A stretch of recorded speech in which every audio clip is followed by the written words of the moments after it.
ఉపయోగం చెబుతాడు. తలనూనె రాశెడు తగులాట ఉండదు, క్షౌరశాలకు వెళ్ళు కర్మ లేదు.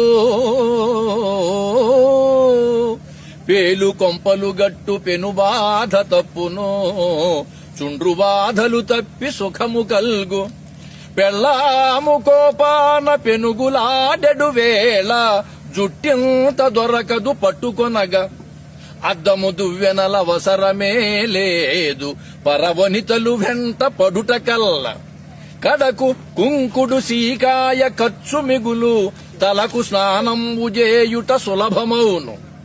ఇన్ని గణనీయ లాభంబులెంచి చూడ, బట్టతల కల్గువాడే పో భాగ్యశాలి.